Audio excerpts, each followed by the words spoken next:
할렐루야. 아멘. 너무나 존경하는 우리 안지은 목사님, 교회를 방문해서 같이 말씀을 나눌 수 있어서 얼마나 감사한지.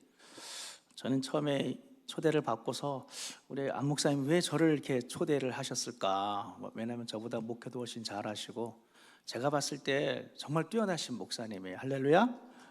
정말 좋은 목사님 모시고 교회 생활을 할 수 있다는 것은 큰 복인데, 제가 오늘 짧은 시간이지만 우리 교회 사무실에서 같이 대화를 나누면서 많은 것들을 또 배울 수 있는 너무나 훌륭하신 목사님 교회를 방문하게 되어서 하나님께 감사를 드립니다.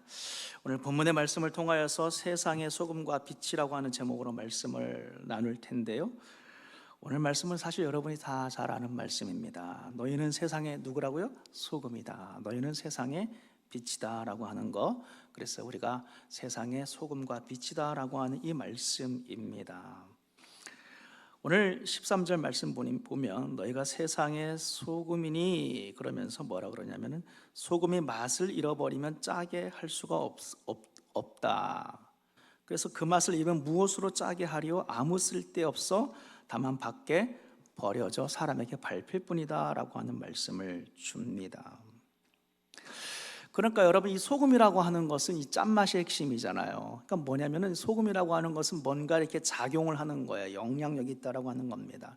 하나님은 저와 여러분들이 뭔가 영향을 미치는 사람, 뭔가 역할을 하기를 원하는 거예요. 여러분들이 세상에서 소금과 같은 역할을, 소금처럼 뭔가 영향력을 미치는 그런 역할을 하기를 원하시는데, 저와 여러분들이 짠맛을 잃어버리면, 우리가 나는 그리스도인이다 라고 하는데 그리스도인으로서 갖추어야 될 그 짠맛, 그것을 잃어버리면 어디다가 쓰겠느냐라고 하는 그런 말씀이라고 하는 것입니다. 너희는 세상의 소금이니, 이 말씀을 보면서 제 스스로에게 한번 적용을 해봤습니다. 하나님은 저보고 너는 교회의 목사다라고 이야기를 해주겠죠.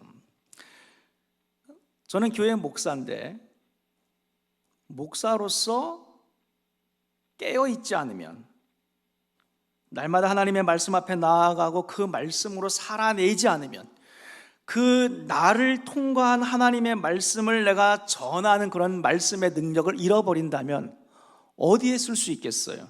그 맛을 잃어버리는 거죠. 너는 교회의 목사니라고 하는 그 말씀, 그런 내면의 깨달음이 왔는데 목사로서 기도의 능력을 잃어버린다면 하나님께 쓰실 수가 없겠죠. 교회의 목사로서 기도의 능력과 말씀의 능력과 영적으로 깨어있는, 하나님께 날마다 나를 내어드리며 하나님 앞에서 깨어지며 엎드리며 하나님께 붙들려야 되는데, 그렇게 하지 못했을 때 어떻게 된다고요? 쓸데가 없다는 거예요. 하나님 입장에서는. 수요 예배 때 같이 이제 성도들이랑 기도를 하면서, 그러면서 하나님 앞에서 기도하면서 하나님이 그걸 기뻐하지 않는다, 그런 마음을 주시고, 저는 이제 앞으로 어떤 경우에도 그 목사님이나 그 교회에 대해서 부정적인 얘기를 하지 말아야 되겠다, 축복하는 말을 해줘야 되겠다. 그리고 사실 그 교회는 굉장히 훌륭한 교회예요. 그렇게 고생하면서 큰 교회를 일궈온 것 자체가 그 목사님이 얼마나 고생을 많이 했고 헌신했는지를 증명하는 거기 때문에 사실은 존경하는 마음으로 바라보면 굉장히 존경할 부분이 많이 있거든요. 근데 우리 사람들은 그게 약한 거예요. 항상 이렇게 부정적으로 뭔가 판단하거나 뭔가 안 좋게 보거나 이런 거에는 익숙한데, 존경하고 축복하고 격려하고 좋은 면을 보는데 우리가 인색하다라고 하는 거죠. 근데 여러분, 제가 드리고 싶은 말씀은 저와 여러분들이, 그러니까 목사조차도 기도하지 않으면 내 안에 막 본성 같은 것들이 부정적으로 말하고 판단하고 정죄하고 원망하고 이런 일들이 지극히 자기중심적인 거죠. 목사조차도 기도하지 않으면 짠맛을 잃어버릴 수 있다는 거예요. 목사조차도 기도하지 않고 하나님 앞에 깨어지지 않으면, 하나님의 음성을 듣지 않으면 나도 모르는 사이에 내 안에 있는 인간적인 본성이 나올 수 있다라고 하는 거예요. 그런데 오늘 말씀은 저와 여러분들이 세상의 소금인데 우리가 그 맛을 잃어버리면 하나님이 우리를 쓰실 수가 없다라고 하는 거예요. 아무 쓸데가 없다라고 말씀은 말하고 있다라고 하는 거예요. 그래서 아무리 너는 목사인데 하나님 앞에 깨어지지 않으면, 너는 목사인데 하나님 앞에 엎드리지 않으면, 너는 목사인데 하나님의 말씀 앞에 네가 붙들리지 않으면, 아무리 목사라고 하는 타이틀이 있다라고 할지라도 하나님 앞에 아무 쓸데가 없다라고 하는 거예요. 그 말씀이 두렵게 다가오더라고요.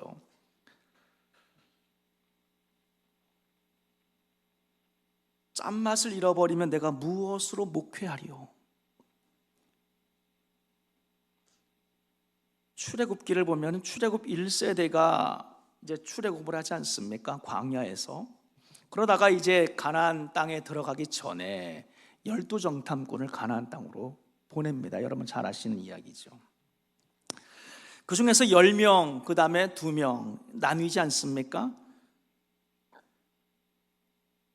10명이 그 가나안 땅에 들어가는 것은 그건 무모한 일이다.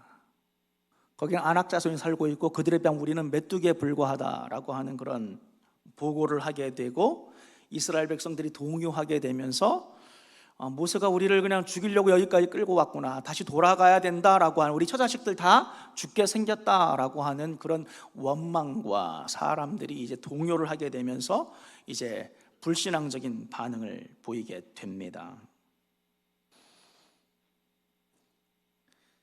그러면서 다시 38년간을 더 광야에서 연단을 받게 되지 않습니까? 제가 그 사건을 보면서 이스라엘 백성들의 가장 큰 문제는 하나님의 말씀을 붙잡지 못했다는 거 아니겠어요? 하나님의 말씀을 붙잡고 순종하면 되는 거예요. 하나님이 들어가라, 그 땅을 취하라라고 명령했기 때문에 하나님의 말씀을 붙잡고 그 땅에 들어갔으면 그냥 되는 거예요. 그런데 하나님 말씀을 붙잡지 못했어요. 순종하지 못했어요. 그 크신 하나님을 그냥 신뢰하고 믿었으면 되는 건데, 자기보다 덩치가 더 큰 그 안악자손, 약간 이스라엘 백성들은 그런 키 컴플렉스가 있었는지 덩치 컴플렉스가 있었는지 늘 그런 부분에 있어서 좀 취약성을 보입니다. 언약을 맺으신 하나님을 믿지 못하고 취하라라고 명령하신 하나님의 말씀을 순종하지 못하고, 아이고 우리는 못 갑니다, 이제 그런 반응을 보였다라고 하는 거죠. 그러니까 하나님 입장에서는 이런 정신머리를 가진 백성들이 그 가나안 땅에 들어가서 하나님이 다스리신, 하나님이 왕되신 거룩한 나라를 어떻게 세울 수 있겠는가? 하나님 입장에서는 안 되는 거예요. 왜냐하면 그 맛이 없다라고 하는 거예요. 오늘 말씀하면 그 맛을 잃으면 무엇으로 짜게 하리요? 후에는 아무 쓸데가 없다는 거예요. 다만 밖에 버려져 사람에게 밟힐 뿐이니라. 그 출애굽 1세대는 여호수아 갈렙 외에 다 죽었어요. 아무도 가나안 땅에 들어가지 못했다라고 하는 거예요. 하나님 입장에서는 그러한 믿음을 가진 사람들은 하나님 앞에 쓰임받을 수가 없다라고 하는 것입니다. 오늘 말씀은 여러분을 향하여서 하나님께서 세상의 소금이라고 합니다. 이 소금이라고 하는 것을 해석할 때, 그러면 소금이 뭐냐? 소금은 부패를 방지하는 용이냐, 맛을 내는 용이냐, 혹은 제물에 뿌려가지고 제사 드릴 때 그 제물에 소금을 뿌렸잖아요. 이제 그게 약간 그 제물을 정결케 하는 그런 기능을 하는 건데, 그런 것들은 그렇게 중요한 이슈는 아니라고 생각을 합니다. 왜냐하면 그 중에 특별히 맛을 낸다는 의미냐, 아니면은 부패를 방지하는 그런 의미냐, 그건 누구도 몰라요. 그 중에 꼭 하나만 고를 필요도 없고 그냥 전부 다라고 저는 생각을 해야 된다라고 믿는데, 여기서 중요한 것은 그 소금이라고 하는, 너희는 세상의 소금이다라고 하는 그 의미가 세상을 썩지 않도록 막는 역할을 여러분이 해야 된다? 혹은 뭔가 여러분이 어디에 있든지 간에 뭔가 예수님의 맛을 드러내는 역할을 해야 된다? 그거는 어느 쪽도 가능하겠지만, 이 본문에서 중요한 것은 그 중에 어느 것이 더 맞는 해석이냐가 중요한 것이 아니라, 중요한 것은 이 소금이 짠맛이 있다라고 하는 게 중요하다고 저는 믿습니다. 소금은 뭔가 짠맛을 내야 되는 거예요. 그래야 소금으로서 작용할 수 있다라고 하는 거예요. 이 작용할 수 있는 소금 맛을 잃어버리면 주님의 제자로서, 믿는 자로서, 하나님의 백성들로서, 그리스도인으로서 세상에 어떠한 영향력도 미칠 수 없고 하나님께 쓰임받을 수 없다라고 하는 겁니다. 그러니까 중요한 것은 소금은 짠맛이 있어야 된다라고 하는 거예요. 그걸 잃어버리면 쓸데가 없어진다라고 하는 것입니다. 저는 여러분들 안에, 너희는 세상의 소금이니 여러분들 안에 소금의 짠맛이 있기를 주님의 이름으로 축원드립니다. 여러분에게 짠맛은 어떤 맛일까요? 그건 무슨 의미일까요? 여러분들이 소금의 짠맛을 가지고 있다. 그것도 여러 가지로 해석할 수 있는데, 먼저는 복음이겠죠.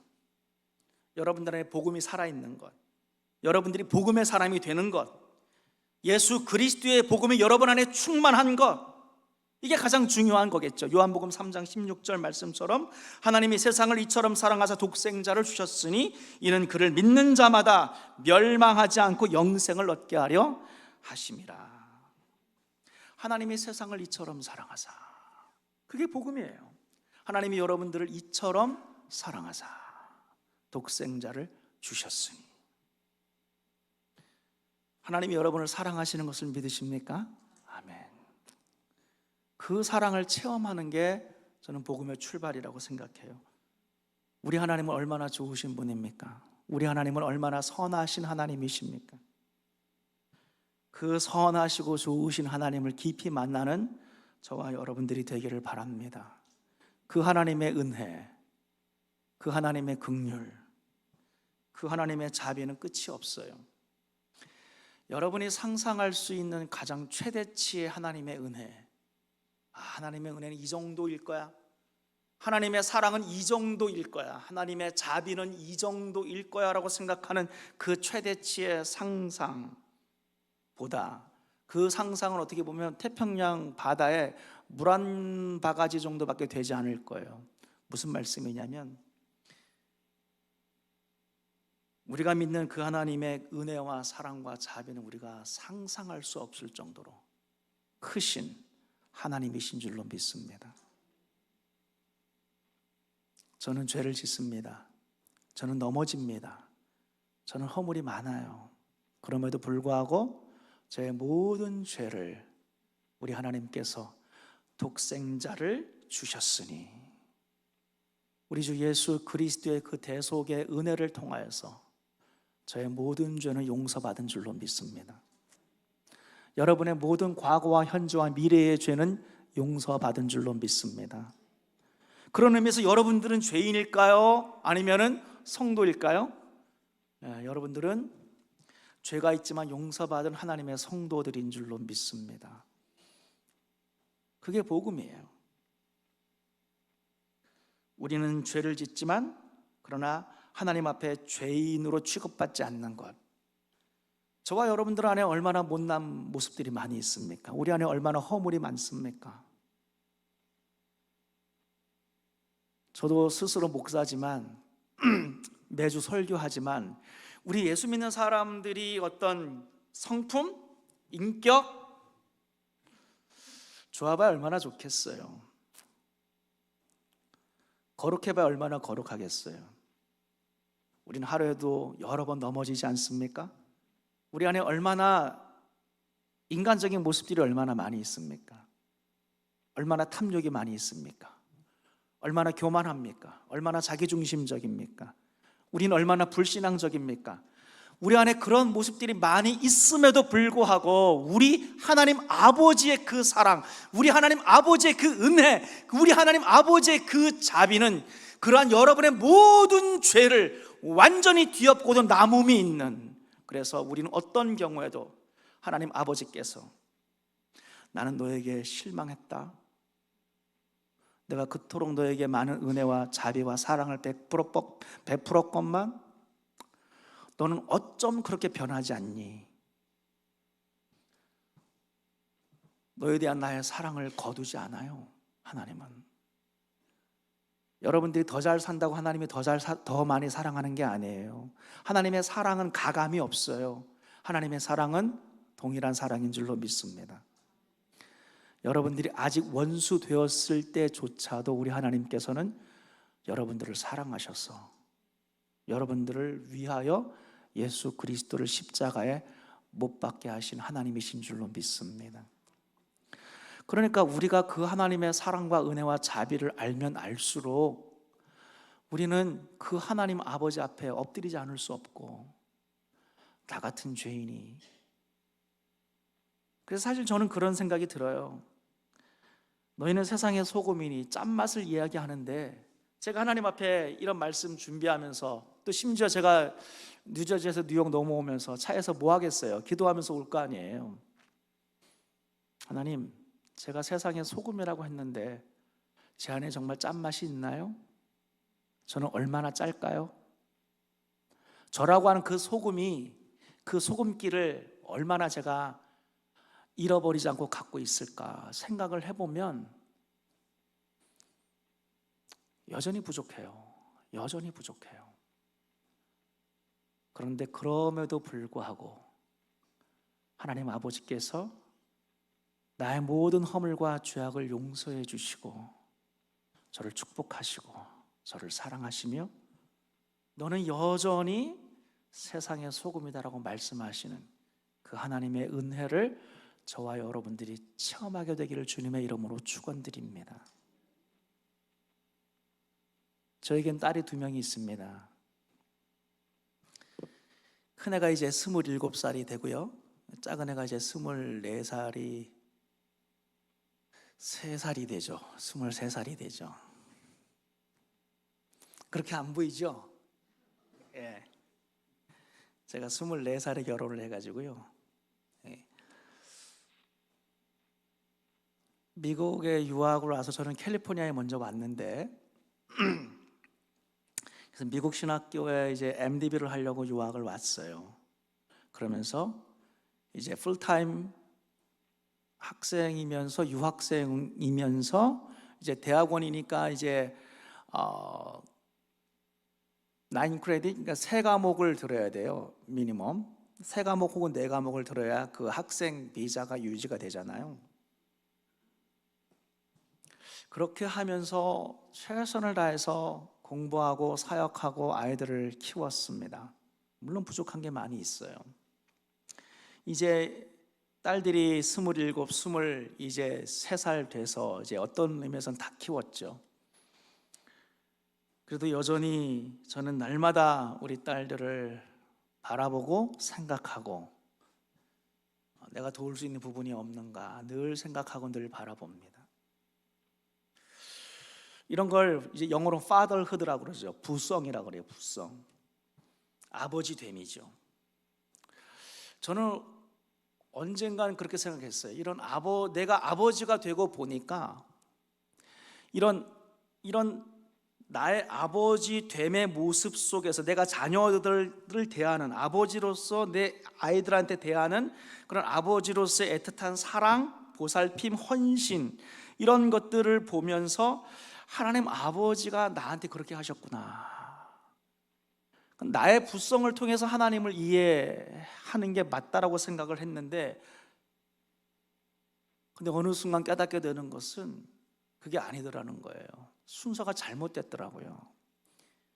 제가 가지고 있는 그 아버지로서의 그 부성이 그걸로 하나님의 부성을 이해하는 게 아니라 사실은 그 부성이 하나님 앞에서 나왔더라고요.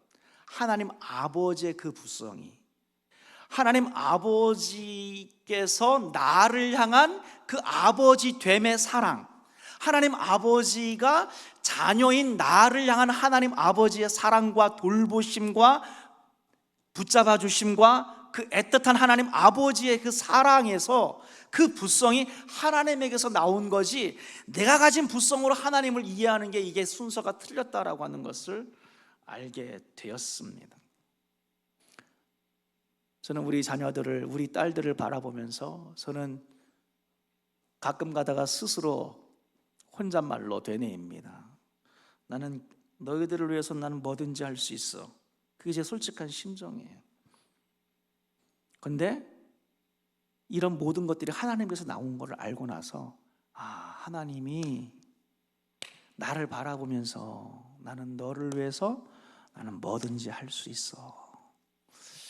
그 하나님 아버지의 그 은혜와 사랑을 깨닫게 되면 거기서부터 복음이 시작이 되죠. 나를 너무나 사랑하시는 그 하나님께서 나의 죄를 용서하시고 나를 구원하고 나에게 영원한 생명을 주기 위해서 우리 주님을 십자가에 못 박게 하셨구나. 저는 확신하지만 여러분들이 이러한 하나님의 은혜와 사랑을 체험하고 날마다 이러한 살아계신 하나님과 동행하며 그분의 임재 가운데 나가게 되면 여러분 어디를 가든지 간에 그 너희는 세상의 소금이니 그 짠맛을 여러분들은 언제 어디서든 여러분 주위에 있는 사람들에게 그 주님의 향기와 그 짠맛을 드러내게 될 줄로 믿습니다. 거기서부터 전도가 시작이 되는 거예요.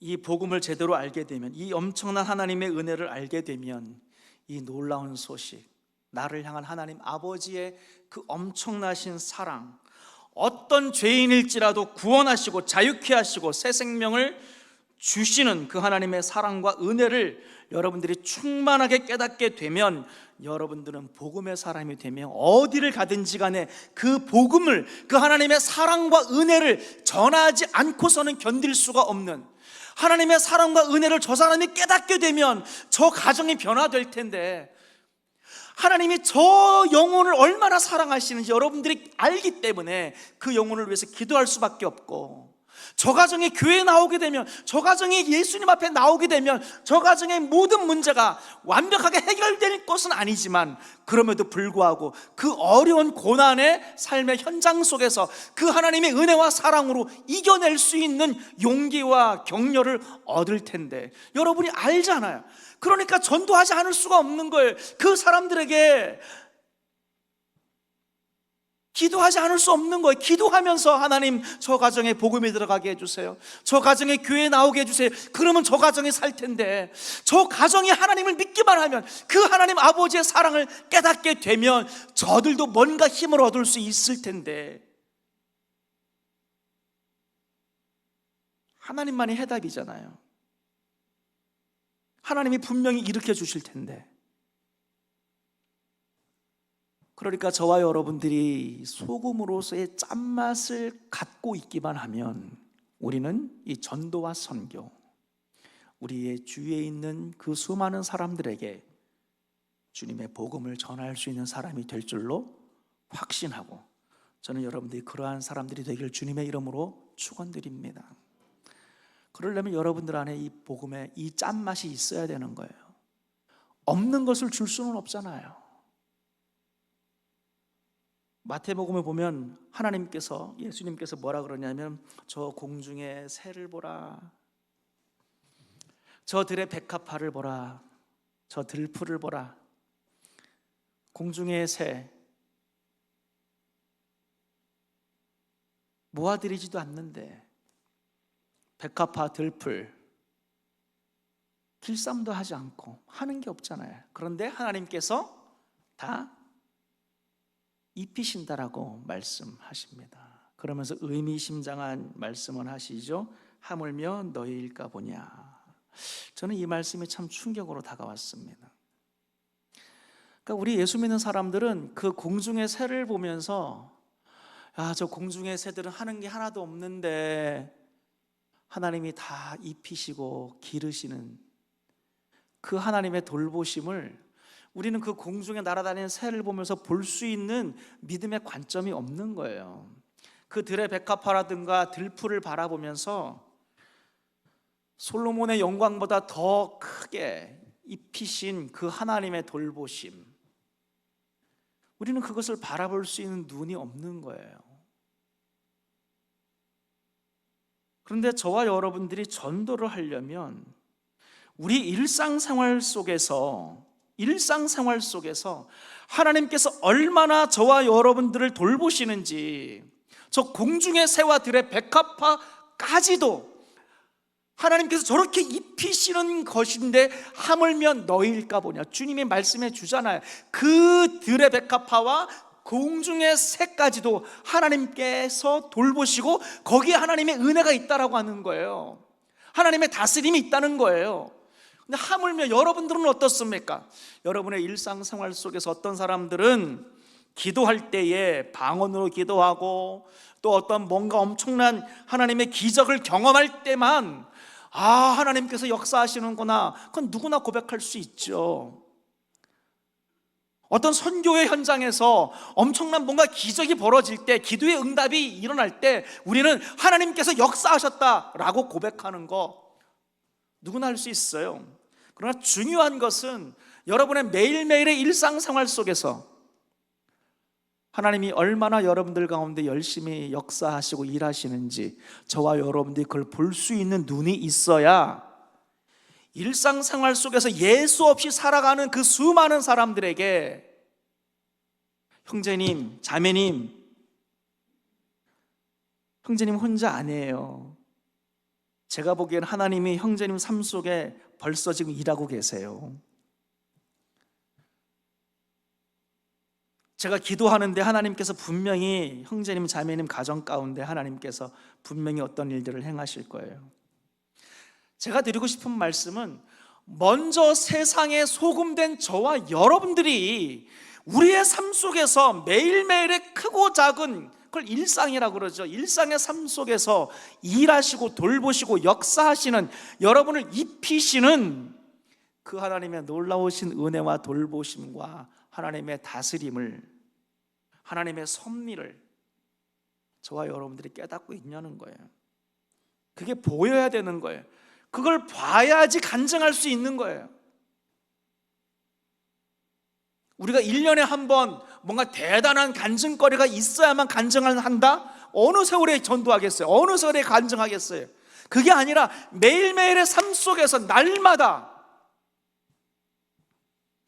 여러분 지난주일 일주일 동안 하나님께서 여러분의 삶에 어떤 일들을 하셨습니까? 어떤 역사가 있었습니까? 어떤 하나님이 합력하여 선을 이루는 일들이 있었습니까?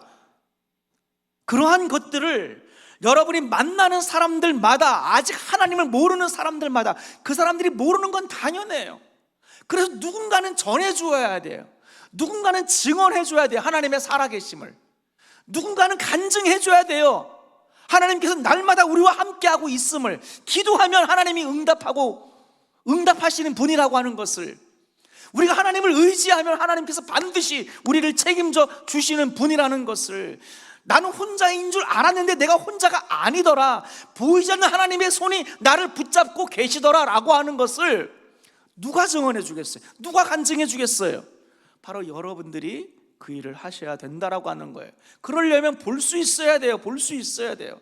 들의 백합화를 바라보면서 그 백합화를 먹이시고 입히시는 하나님의 손길을 바라봤던 예수님의 말씀처럼,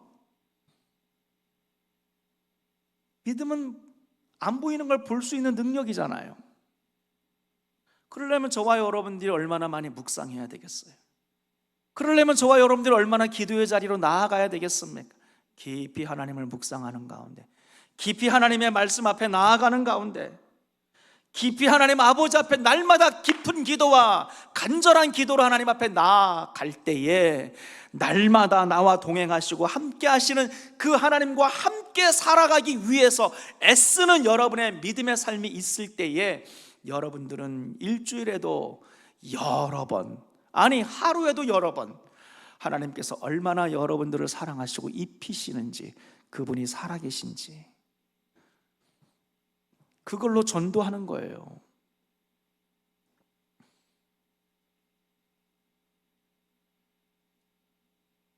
우리 하나님은 살아계신 줄로 믿습니다. 하나님은 살아계세요. 사실 이거 하나만 가지고도 우리는 얼마든지 전도할 수 있지 않나요? 아니, 하나님이 살아있다는 걸 상상을 해보세요. 생각을 해보세요. 그분이 살아계시다는 거예요. 이것만큼 중요한 사실이 어디 있어요? 하나님이 살아계시다는 거예요. 이걸 진정으로 깨닫고 이걸 진정으로 체험하며 정말 하나님이 살아계신데 그분이 나와 함께하고 있다는 것을 체험하고 살아가는 사람이 있다면, 그 사람의 인생을 얼마나 놀랍겠습니까? 우리는 어쩌면 하나님의 살아계심을 알지만 머릿속으로만 알던가 띄엄띄엄 알던가 아니면 1년에 한 번 극적인 체험 속에서만 그게 깨달아지는 그러한 삶을 살고 있다면 저는 여러분에게 도전합니다. 백합화와 공중의 새를 바라보시면서도 예수님은 하나님이 그들과 함께하고 있다, 하나님이 그들을 입히시고 먹이신다, 하물며 너희일까 보냐. 저는 우리가 이걸 깨닫기를 원하는 거예요. 이러한 모든 것들이 여러분의 삶 속에서 짠맛을 가지고 있는 소금의 역할을 여러분이 감당하도록, 여러분이 어디에 있든지 간에 여러분 안에 이러한 복음과 믿음의 짠맛이 항상 뭔가 배어나오고 그것이 드러나는, 그래서 여러분 주위에는 이상하게 뭔가 삶에 어려운 일이 있을 때마다, 뭔가 가정에 여러 가지 우여곡절이 있을 때마다, 자식들이 속썩일 때마다, 남편이 속썩이고 와이프가 힘들게 할 때마다 이상하게 저 권사님, 이상하게 저 장로님, 이상하게 저 집사님한테 가서 내 속 얘기를 하고 싶더라. 그런 사람들이 실제로 있어요. 예수 안 믿는 사람들이, 교회 안 다니는 사람들인데도 불구하고 자기 인생에 어려운 일을 만날 때 이상하게 저 사람 앞에 가서 그냥 술술 다 얘기하는, 왜 그러겠어요? 그 사람이 매일매일의 삶 속에서 살아계신 하나님을 체험하고 그것을 틈틈이 이야기해 주기 때문에 내가 기도할게, 근데 너무 낙심하지 마, 잘 될 거야. 내가 볼 때는 그거 아직 끝난 거 아니야. 하나님이 분명히 도와주실 거야. 내가 기도해 줄게. 그러니까 저와 여러분들이 우리 안에 이런 짠맛이 있다면 우리는 얼마든지 이것을 통하여서 우리 주위에 있는 사람들에게 예수님을 증거하고 하나님의 살아계심을 드러낼 수 있다는 거예요. 그 사람들은 누가 뭐라고 하지 않는데 여러분들을 찾을 거예요. 집사님, 우리 집에 무슨 어려운 일이 있는데 나 교회는 안 다니는데 나 좀 기도해 줘요, 생각날 때마다. 그게 믿음의 능력인 줄로 믿습니다. 이 짠맛을 저와 여러분들이 분명하게 가지고 있어야 된다. 그러니까 우리는 멀리 저기 먼 나라에 가서 선교하는 것도 너무나 중요해요. 왜냐하면 분명히 성경은 모든 나라와 족속으로 제자를 삼으라고 했기 때문에 당연히 우리는 먼 곳까지 나아가야 됩니다. 그러나 우리 주위에 있는 사람들에게도 우리는 선교사예요. 아멘입니까? 예. 우리는 저 브라질에서도 선교사 역할을 해야 되지만 우리가 살아가고 있는 우리 삶의 현장 속에서 우리 교회 주변에 있는 사람들에게서 우리는 여전히 선교사가 된다는 거예요. 작은 예수라고 하는 겁니다. 여러분 주위에 여러분이 도울 수 있는 사람들, 그분들이 여러분의 이웃인 줄로 믿습니다. 주님은 분명히 말씀합니다. 예수님께서 이 성경을 두 가지로 요약을 해주셨죠. 가장 계명 중에 큰 계명이 뭔가? 하나님을 마음과 뜻과 정성과 목숨을 다해 사랑하는 것. 그 다음 두 번째는 뭘까요? 내 이웃을 내 몸처럼 사랑하는 것. 그거예요. 여러분의 이웃을 내 몸처럼 사랑하는 것. 누가복음에 선생이요, 누가 우리의 이웃입니까? 라고 여쭤보지 않습니까? 누가 우리의 이웃이라 그랬어요? 예수님께서 강도 만난 자. 강도 만난 자가 여러분의 이웃이에요. 다시 말하면 우리는 이웃을 내 몸처럼 사랑해야 되는데 누가 우리의 이웃이냐면 강도 만난 사람이 이웃인데, 다시 말하면 여러분의 도움이 필요한 사람이 여러분의 이웃이에요. 여러분의 섬김이 필요한 사람, 여러분의 관심이 필요한 사람, 여러분이 뭔가를 해줘야 되는 사람이 여러분의 이웃이고요. 우리 예수님께서는 분명히 말씀하셨어요. 그 이웃들을 내 몸처럼 사랑하는 게 내가 생각하는 가장 큰 계명이다라고 말씀하셨어요. 다시 말하면 저와 여러분들이 우리가 선교사로서 내 주위에 있는 내가 도와야 될 사람, 내가 섬겨야 될 사람, 나의 관심과 기도가 필요한 사람, 그 사람들을 사랑하고 섬기고 나누어주고, 이런 모든 것들이 하나님께서 가장 기뻐하시는 그런 말씀이라고 하는 겁니다. 저는 믿습니다. 저와 여러분들이 여러분의 이웃을, 여러분 주위에 도움이 필요하신 분들, 기도가 필요한 사람들, 여러분들이 그 사람들을 찾아가 너희는 세상의 소금이니 여러분 안에 있는 그 짠맛을 통하여서, 그 하나님의 사랑과 은혜와 복음을 통하여서 그 이웃을 여러분들이 진정으로 도와준다면, 기도해 준다면, 섬겨드린다면 하나님께서 반드시 여러분을 축복해 주실 줄로 믿습니다. 여러분이 소금의 역할을 할 때, 그래서 결과적으로 여러분의 착한 행실을 통하여서 하나님을 알게 되면 그게 너희는 세상의 빛이다, 그 말씀의 뜻이에요. 너희는 세상의 빛이다라고 하는 것은 어둠 가운데 빛을 비춰서 좀 여러분들이 좀 이렇게 뭐 세상 사람들과 뭔가 다르게 살아가는 그런 빛을 비추라, 그런 뜻이 아니라 예수님이 세상의 빛이라고 하셨잖아요. 그럼 다시 말하면 그 예수님이 세상의 빛이다라고 하는 것은 세상 가운데 오셔서 빛을 비춰주는 거예요. 하나님의 말씀의 계시를 통하여서 하나님이 어떠신 분인가를 비춰준다는 그런 뜻이에요. 그래서 여러분이 세상의 빛이다라고 하는 것은 어둡고 타락한 세상에, 부도덕한 세상에 여러분이 뭔가 더 도덕적이고 뭔가 더 훌륭한 인격과 삶을 보여줘라, 그런 뜻이 아니라 여러분의 삶을 통하여서, 여러분은 세상의 소금이잖아요. 여러분 안에 있는 복음과 하나님의 사랑을 통하여서 그 사람들을 섬기고 예수를 증거할 때에 여러분은 세상의 빛이니, 여러분을 통하여서, 여러분의 착한 행실을 통하여서 그 사람들이 감화감동 받는 게 중요한 것이 아니라 여러분의 삶을 통하여서 그 사람들이 깨닫게 되는 거예요.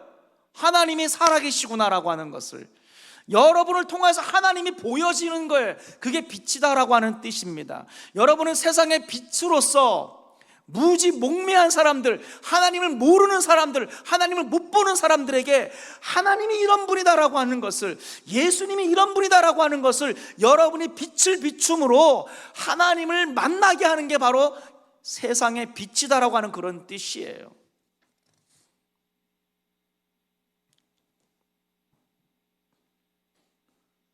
저는 빛이든 소금이든 중요한 것은 그 역할을 하는 것이라고 믿습니다.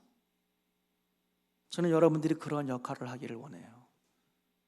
여러분의 삶을 통하여서 하나님이 보여지기를 바랍니다. 제가 너무나 존경하고 사랑하는 찬양 인도자 목사님이 계세요.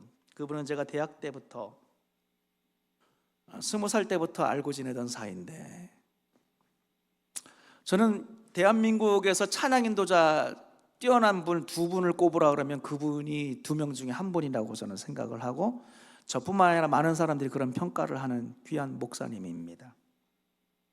저보다 한 살밖에 많지 않은데, 저는 그 형님이 찬양 인도할 때 제가 마음이 무겁고 이렇게 잘 살지도 못했어요. 기도도 많이 못하고 예배를 드리는데 그 형님이 찬양 인도를 하는데요, 그냥 이렇게 뭐라 그럴까요? 그냥 마음이 열려요. 마음이 녹아지더라고요.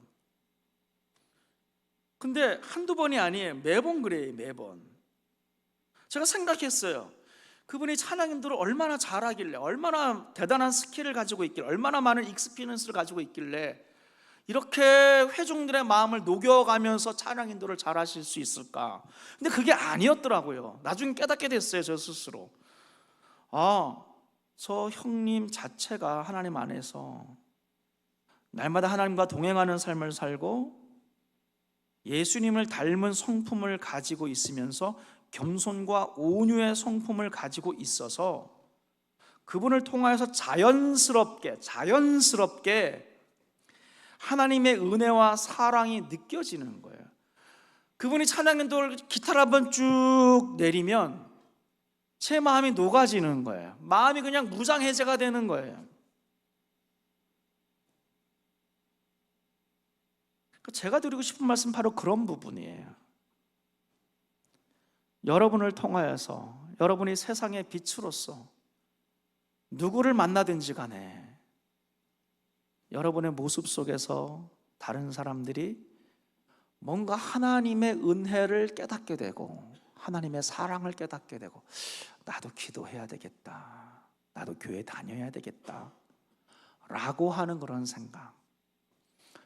왠지 저 사람 앞에서 내가 우리 가족 얘기도 하고 싶고, 나 직장 얘기도 하고 싶고, 나의 못난 부분 얘기도 하고 싶고, 왠지는 모르지만 하고 싶어.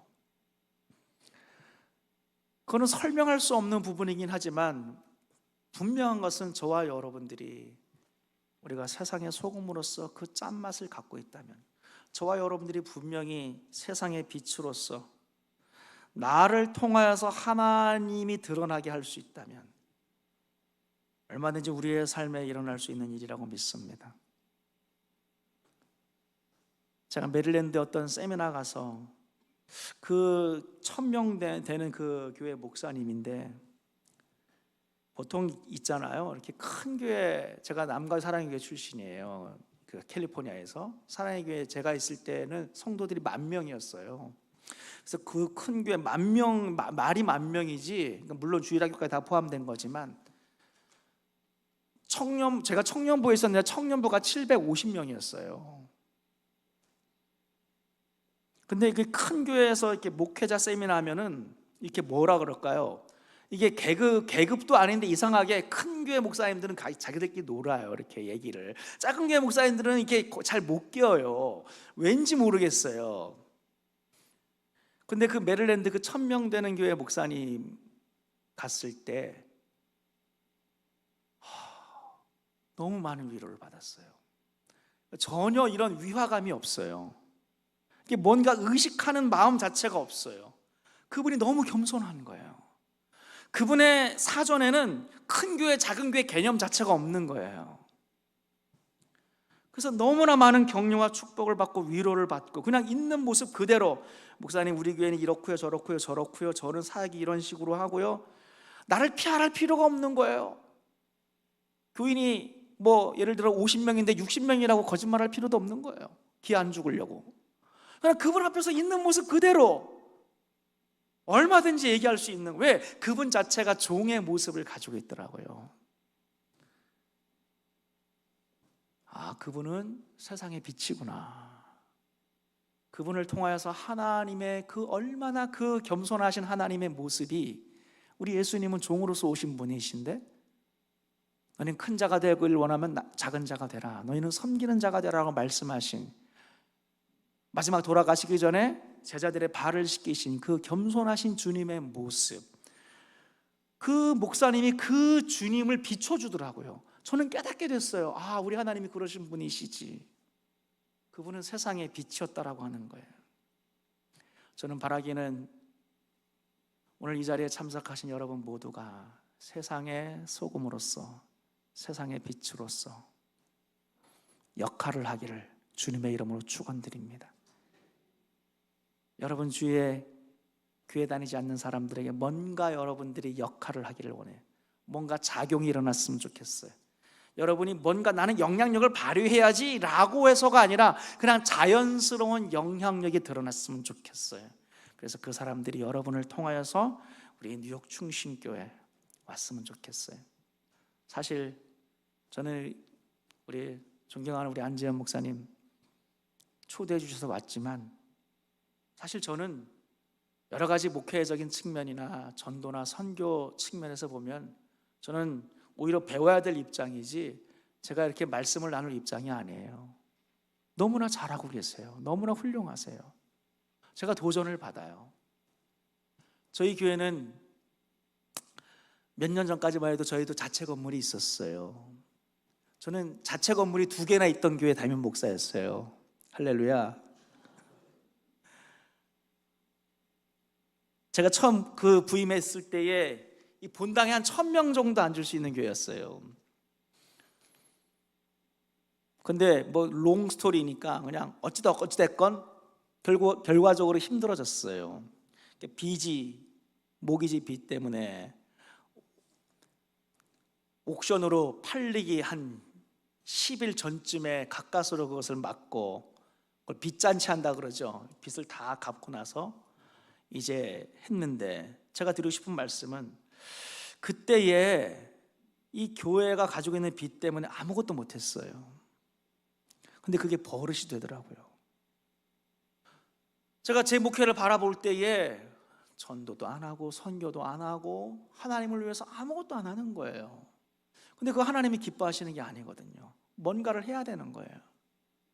그래서 제가 교인들한테 선포했어요. 이제는 우리 교회는 하나님의 일을 하고 전도도 하고 선교도 하는 교회로 우리는 나아간다. 선포를 하고 이제 5월에서부터 시작하고 있어요. 우리 뉴욕 충신교회에 비하면 거의 그냥 여기는 작년이라면 우리는 그냥 베이비 걸음마에 불과할 거예요. 근데 중요한 것은 우리가 깨달았다는 거, 우리가 하겠다라고 하는 거. 우리가 소금의 맛을 내야 되는 거구나. 우리가 세상의 빛으로서의 사명을 감당해야 되는 거구나. 저는 하나님께서 분명히 축복해 주실 줄로 믿습니다. 제가 그랬잖아요. 우리가 소금의 역할을 하려고 하고 세상의 빛의 역할을 하려고 하면 하나님이 반드시 축복해 주실 줄로 믿습니다. 저는 느낌이 와요. 우리 하나님이 우리 교회에 재정을 많이 부어주실 것 같아요. 하나님의 일을 하려고 하면 하나님 반드시 재정을 부어주십니다. 현대사회는 우리가 선한 일을 하고 좋은 일들을 많이 하고 사람들을 섬기려면 사실 돈이 필요해요. 옛날에는 품앗이도 하고 여러 가지 도와줬지만 현대사회는요, 빵이 필요한 거예요. 빵이 필요한데 기도해 줄게. 물론 기도하는 것도 중요하지만 물질로 도와줘야 되는 거예요. 이제는. 그러니까 물질이 필요한 거예요. 하나님의 일을 하려면, 선교를 하려면 돈이 필요하더라고요. 근데 하나님이 분명히 주실 것 같아요. 그런 믿음이 있어요. 반드시 하나님께서 우리 교회가 소금과 빛의 사명을 감당하려고 할 때 어떤 방법인지는 모르지만 하나님이 반드시 재정으로 부어주실 줄로 믿습니다. 이러한 믿음을 가지고 나아가는데, 저는 말씀을 마무리하면서 뉴욕 충신교회가 많은 교회들이 보고 배울 수 있는 먼저 앞서가는 그런 교회의 모습을 보이기를 주님의 이름으로 축복합니다. 이미 그런 리더십과 좋은 모델이 되는 교회라고 생각해요. 저는 오히려 배우고 싶어요. 따라가고 싶어요. 흉내내고 싶어요. 벤치마킹하고 싶어요. 바라기는 저와 여러분들이 교회는 교회대로, 그러나 또 여러분 나름대로 소금과 빛의 역할을 감당하시는 우리 모두가 하나님 앞에서 이 사명을 감당할 때, 저는 확신합니다. 여러분 각각의 개인들이 그 사명대로 살아가게 될 때 하나님이 반드시 여러분의 인생을 책임져 줄 줄로 믿습니다. 여러분의 가정을 붙잡아 주실 거예요. 여러분의 인생에 복의 복을 더하실 줄로 믿습니다. 이걸 믿으셔야 돼요. 이 엄청난 축복의 기회를 여러분들이 놓치지 않고 여러분의 삶의 현장에서 그 사명을 감당하시는 우리 모두가 되기를 주님의 이름으로 축원드립니다. 아멘. 기도하겠습니다. 하나님 아버지, 감사합니다. 주님, 너희는 세상의 소금이라, 너희는 세상의 빛이라, 이 사명을, 이 역할을 감당하기를 원합니다. 주님, 우리의 삶 속에서 짠맛을 잃지 않기를 원합니다. 언제 어디서든 주님을 드러낼 수 있는 빛을 비추는 저희들이 되게 하여 주시옵소서. 예수님의 이름으로 기도하옵나이다. 아멘.